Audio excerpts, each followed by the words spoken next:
What is up everyone, my name is Anamore and today I'm going to be showing you guys all the elements to my track Everything to Me. It's been released everywhere by now, so you should know it, and if you don't, there's a link in the description to where you can get it, stream it, and here on YouTube.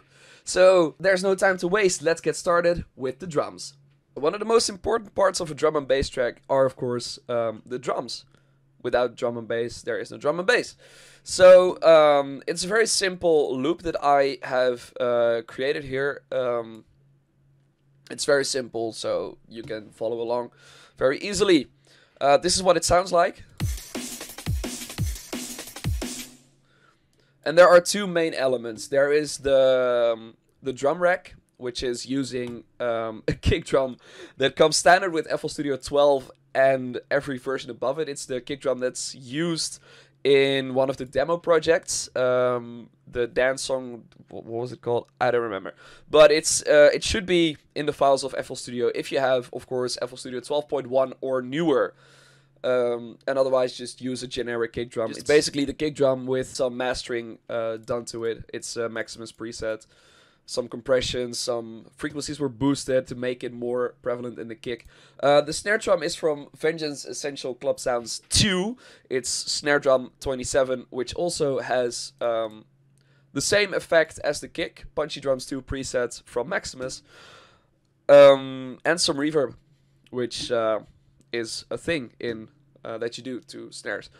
And then we just... Oh, no. And then we have some hi-hats. We have the closed one. We have the closed hi-hat, which is just playing that classic drum and bass. Classic and drum and bass, so I just went with, you know, what works.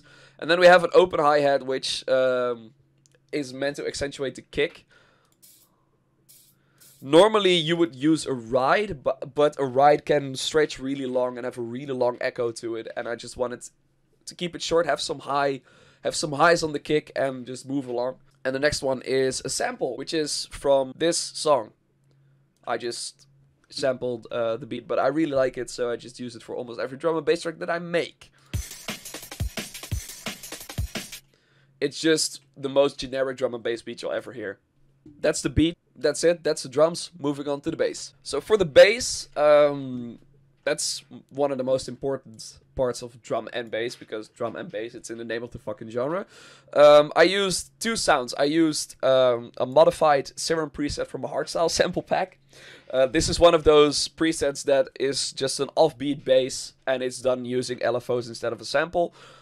But I just turn off all the LFOs, so it's just a steady, very gritty, very dirty bass with a lot of sub, because this is the only bass sound that is playing in the drop. I don't have a separate mid bass and sub bass because it's all in this sound, so why would I? And it works. And then I have another bass sound in the first verse, which is just a Nexus preset, the dark cellos. They're playing a very low, they're playing the bass, so they're playing.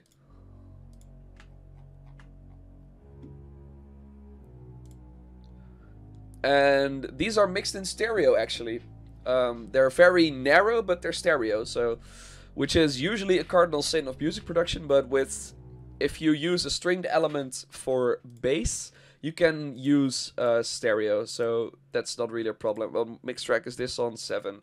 Yeah, all I did is just use some compressor to just turn up the sub all the way to the max, and sidechain, for which I'm using Kickstart. And that's all the bass that's in this track. Yes, that's all the bass there is. So moving on to the vocals.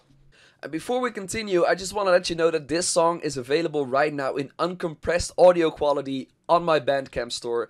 And if you're more of a convenience person, it's also on all the major streaming platforms. And if you are interested in making your own remix or cover of this song, there's a remix pack available on my Patreon page with a link in the description. So whatever you want to do with this track, you can do it. You can't make any money off of it, but cover, remix, whatever you want to do, I don't care.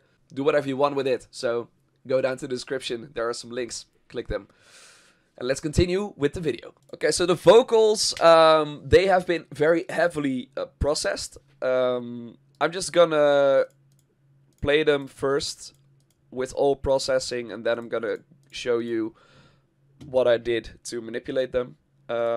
These vocals have been pre-tuned, so there's no auto-tune on the mixer track, but that has been done externally in Newtone, so that you don't think that I can sing that you don't get suspicious. Yes, they have been tuned, but that has been done outside of this project file. What have I done? I brought the dragon to the castle like you asked. The job is done, but at what cost? You showed me who you really were. Okay, so this is the vocals in the first verse, and then I'm just gonna play the chorus, and then we're gonna go to the mixer window. You gave everything to me, but those ponies showed me who I want to be. Please don't hurt them, they are not prepared to fight. Oh, I hope their magic will be strong tonight. How could I know? Yeah, so those are, they are on the same track, so it's not that I have different vocals processed in different ways. That's not a thing. What track were the vocals? 26. So going down to 26, and you see a whole array of effects. So we're gonna go over what they do and why I use them. First, I use a compressor, and I basically use it as a limiter. It's on infinite compression, so it's functionally a limiter, but I like to use a compressor for this more than put another limiter on it, because the interface of this compressor is just really intuitive. It is a digital compressor though, so it's not emulating an analog device. I have some plugins that are emulated analogs, but this one is just pure digital because I wanted to be very precise and not leave any extra distortion or anything. You know what? We're gonna take them all off. We're gonna take them all off, and then we're gonna put them on one by one on the chorus. So this is the vocals with autotune and not anything else. You gave everything to me, but those ponies showed me who I want to be. Sounds very dry, it's in mono actually, because all my microphones are mono. And then we put on the compressor. You gave everything to me, but those ponies showed me who I want to be. Still dry in mono, but a lot louder, a lot fuller, and everything. Next up is a de-esser, and that does exactly what it sounds like. It removes the S, the T, the P, all the harsh, noisy sounds from your vocal line, and it works really well. Like on my old microphone, I didn't need a de-esser because it just cut off at 12,000 hertz. But now I have a decent microphone, and I need a de-esser, and I need it a lot because I tend to really accentuate those sounds when I'm singing. So I really, really, really need it. And now we're gonna play it back again with autotune, compressor, de-esser. You gave everything to me, but those ponies showed me. It's already doing a lot. It's already a big difference, but the most of the smoothness is coming from the reverb anyway. Then we have an equalizer, which is taking off everything below 150 hertz. Then we have another dip at 190 because those are the muddy frequencies. You actually, if you want to keep your track crystal clear, you need to cut off at 200. But if a sound has natural frequencies that you want in your track between 150 and 200 hertz, then just cut it off at 150 and put a dip at like 180 or 190. So you still don't have those muddy frequencies, but the sound is still doesn't sound cut off or like it's coming through very or like it's coming through one of these very cheap earphone sets. Like these literally came in a Ziploc bag. You know how terrible they are. They came with my $20 with my no, 20 euro cassette player, which is trash. Anyway, and then I boosted this here. I don't remember why actually. I think these are like the dominant frequencies that bring out the clearance in my voice a little bit. Or anyway, we're just gonna give it a listen. You gave everything to me. Yeah, that's yeah, I didn't really cut through the mix, so I just boosted 800 hertz and or 900 hertz, and then it magically cut through the mix. Then we have distortion, and this headphone users beware. You gave everything to me. Okay, it's not as bad as I thought it was gonna be, but like there's no reverb on this whatsoever, and it's still in mono, so you don't know how your ears are gonna react to the sound. Now we're gonna add the stereo, because distortion is just the default preset. There's nothing really. Just tweak the knobs a bit, and then you have distortion. Then we're gonna go into stereo.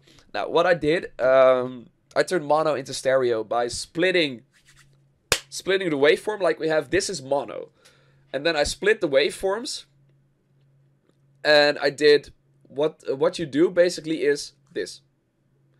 You have these waveforms, and you do this. Like that's all you do. Then what happens?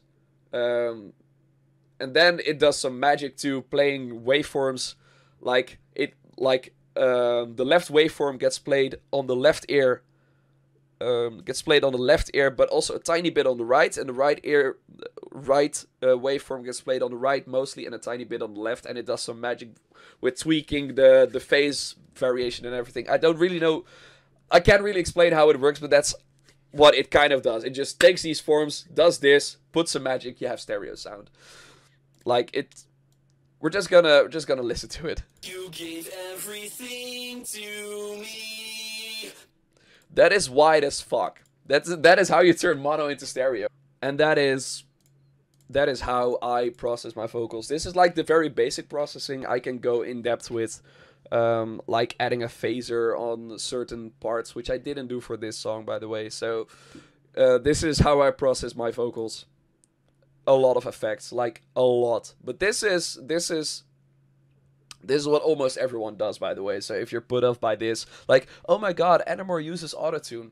Everyone uses autotune. Oh my god, Anamore uses a lot of effects on her voice. Everyone uses a lot of effects on their voice. That's just how things are done in 2022 in the music industry.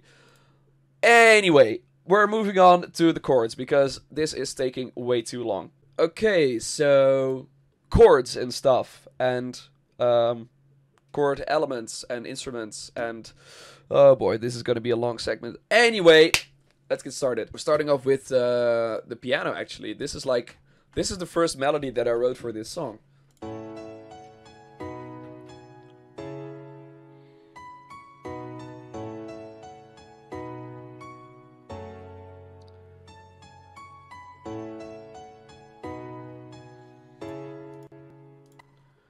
And this is just basic piano. Like, oh, funny story. I wrote this in school during rec mode, and I called my teacher like, "Hey, dude, I wrote this awesome melody, awesome composition, awesome chords," and he was like, "This is way too long and slow. This sounds.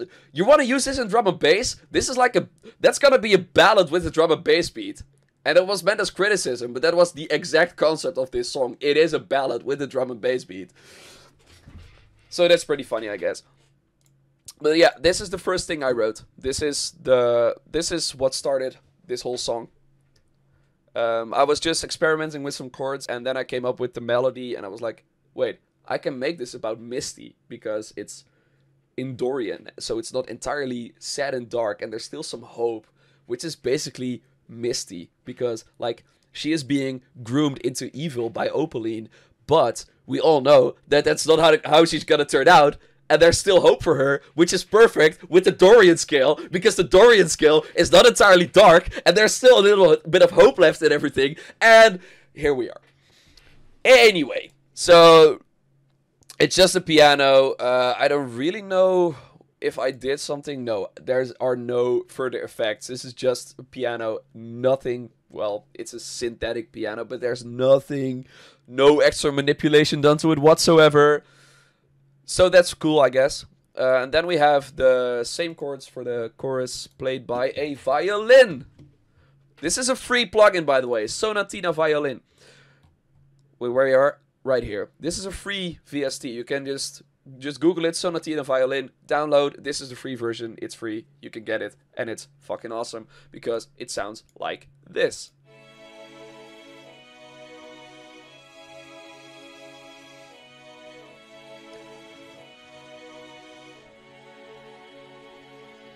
Yeah, and the other block is just the same thing. Wait, I did nothing but just widen the stereo and put a sidechain on it? Wait, what? How? Like, usually it sounds muddy AF, but this is bright. Okay. I guess we're, yeah, I turned that off. I guess, I'm getting better at using that plugin correctly because I don't need to manipulate it as much as I used to like half a year ago. Continue. What's this? Oh yeah, the guitar. This one is not free, but it's worth every euro I paid for it because this is my guitar. With a bit of manipulation, it sounds like this.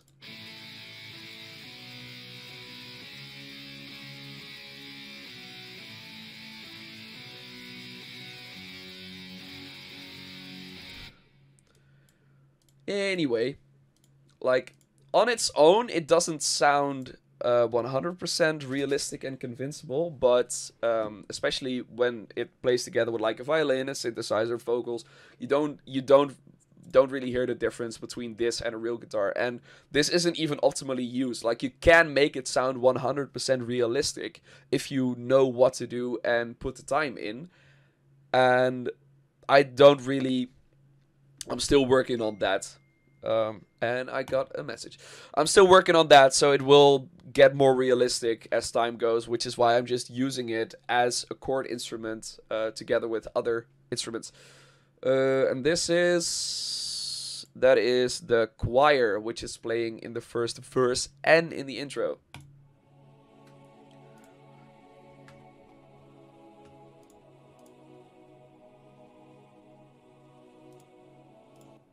Which is just Nexus with an EQ cutting off everything below 190 hertz. A compressor. What does the compressor do? How did I process this one? Because this one's new to me. Yeah, I just took off some more of the low frequencies because they were seeping through the equalizer. And sidechain. Because I'm also using the choir in... I believe here. No, this is violin. Why do I have sidechain on the choir? Oh wait, yes. The second verse. It's also playing in the second verse. Okay. I just got a bit lost here. And I believe that's everything related to chords. Yeah, that's it. I have a guitar, I have a violin, I have a choir, I have a piano that's playing the chords, and that's it. So that's moving on to the lead melody. So let's go to the final segment of this video. All the lead elements. And then we're done, because music and stuff.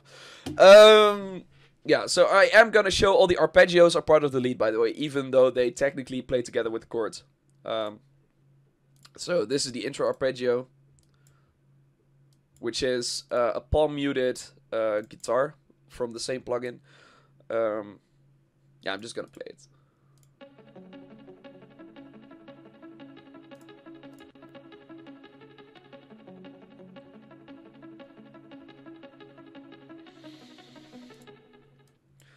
And I initially wrote this arpeggio to be the for the solo part after the second chorus. But there's a lot of stuff going on here. We have a ping pong delay. We have a reverb. We have... Okay, so this is just volume. This is just amplification. And the filter, because we have a filter that's opening up. Yeah, so all the piano parts have the lead melody playing together, but that's, like I previously said, just synthetic piano with no further processing done. So we're moving on to this. This is, wow. This is something I learned back in, when was this? The first time I used this exact thing, I believe it was on the final climax of I Promise, which is a track I released back in, like, I don't know. When was this? 2020? Early 2020? I believe it was released before I even saw Your Lie in April. So that's like first half of 2020. That's when I first did this. Well, what is it? Well, it's just a synth lead playing the melody on the beat, and I believe they are either the top notes or the bottom notes of the chords on the offbeat. So you get this effect.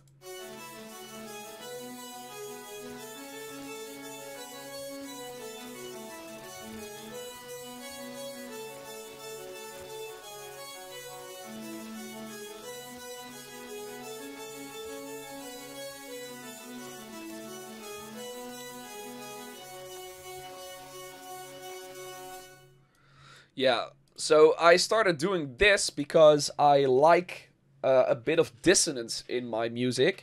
So I usually try to compose on the edge of consonants. So it doesn't sound out of key, but I sometimes use a note that harmonically doesn't really fit the chord to get some dissonance in the track. Downside is if you start harmonizing the melody with one of the notes from the chords at the same time, you get, especially with a very harsh saw-based synthesizer, which is what this is, you get really, really aggressive dissonance in your track, and it's really hard to get it to sound right, because it isn't right. There are two notes that don't match, but they are there to accentuate a feeling, like to add a bit of dread to a track that's otherwise very hopeful. You want to convey to the listener that the hope they're feeling is false. Like you're making a track about something that is never going to happen, but you still hold on to the hope that it will one day happen. Like, I don't know, someone is terminally ill, but you still keep hoping that they will one day walk again, even though their euthanasia has already been planned. Like that kind of hope. Just hope for the sake of not going insane. That is a feeling that I really like to explore with music, because yeah, I know that feeling all too well. So I started using dissonance in music to my advantage to accentuate that feeling. However, it sounds really harsh, and well, let's face it, it sounds like shit. So if you alternate the notes, you only have the reverb in you only have the dissonance in the reverb, and not when the saws are playing together. So you still have the dissonance, but it's more faded, it's more subtle, it's not as in your face as two saw waves playing dissonant notes together would be. And I don't know if this one is very dissonant. I'm just gonna try it. So I'm just gonna move them together.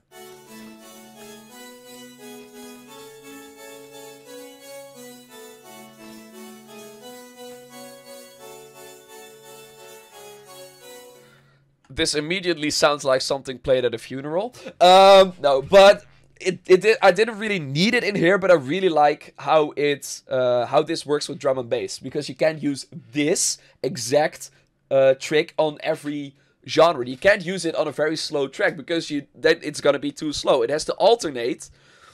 It has to alternate in a way that it sounds in the final mix that it's both, that they are playing at the same time, but they're not. So it has to be fast. And I think drum and bass is the perfect tempo, like 174 BPM, like between 165 and 200 is like the perfect range to use this, because it's fast enough that you don't hear it alternating in the final mix, or that you don't hear it alternating as aggressively in the final mix, but like it sounds, they are coming together. If it's too slow, you hear them alternating, you know that they're alternating, but if it's fast enough, they tend to come together a bit. So they accentuate each other like a chord, even though they're not playing a chord, which is a very clever trick, as far as I can, if I say so myself. Moving on, because this is taking long. But this is the part of music that I like the most, like playing with melody, playing with notes, trying to sneak in some wrong notes into the composition to accentuate a feeling of dread. But then coming to the conclusion that those notes simply can't play together because it's not dread, it's awful. So you alternate tricks. I like tricks like that. That is the feeling of making music that is so awesome. And then we have the lead melody played by a violin. Boring.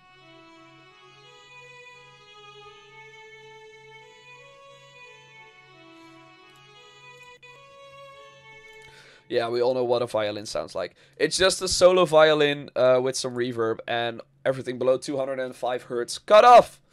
Then we have the second. What is this? This is a synthesizer. What preset? Dreamland. Oh! These are the plugs. These are the plugs.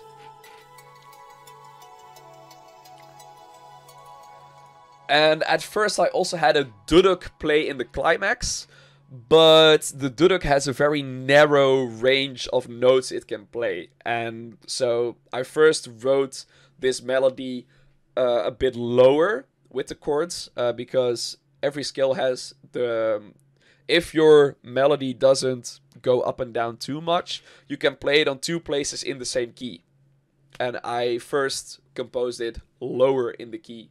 And I raised it up to match better with both my voice and with the verses. So I had a duduk as well, but I moved it to the I moved it to the stare down. Like, I don't have this song divided into common section like verse, chorus, bridge, everything. Because this isn't a bridge. This is the stare down or the confrontation. Like, I have it divided into parts of the story in my head. So, yeah. But this is the stare down where Misty and Opaline meet. And just, there's a moment of silence before the final battle. And that is what this is. And you can hear it also in my vocals, in my singing. Like, I am singing like I'm trying to hold back. Like, I want to destroy my opponent, but I can't yet because we still need this tense moment for the movie. Like, singing like that. You know what? I'm just gonna show you. Like, you gave everything to me, but these ponies showed me who I want to be. Oh wait, the distortion is on. Whoops, that isn't in the final track. You gave everything to me, but these ponies showed me who I want to be. Don't you hurt them, I will stay and help them fight. Don't you dare think magic will be yours tonight. And then we have the climax. I absolutely love this part. It's so... That is That is exactly like the teeth clenching of, like, tensing up all your muscles. You're ready to fight, but for this movie, you still need a tense moment, like before the showdown. But that's not what we're discussing here. We're discussing the lead melody, because I have the duduk right here, and it's a fucking awesome instrument. It's one of my favorite instruments to work with, because it's so unbelievably beautiful, haunting, but it has a very narrow range of notes it can play. So, and if you're in the key of F sharp, you're either at the very top or at the very bottom of that range. You're never in the middle, so you can never utilize it properly, and it sucks. Anyway, let's have a listen.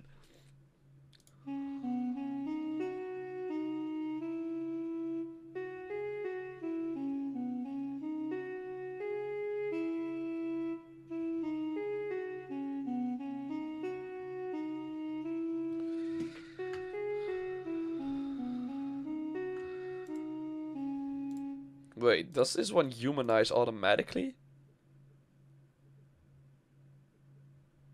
Oh wait, it does. Yes, it does. Anyway, yeah, that's the duduk. It's one of the most beautiful instruments that I know.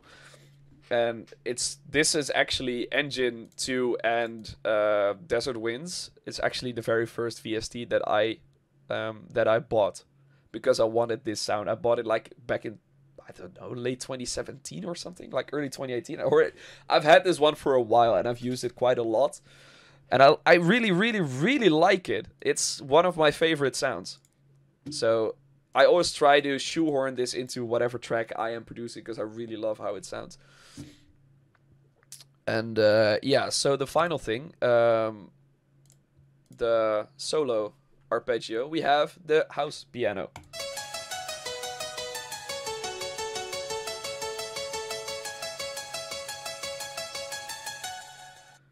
We have that, and we have oh yeah, this is a staccato violin played together with a lead guitar, and it sounds like this.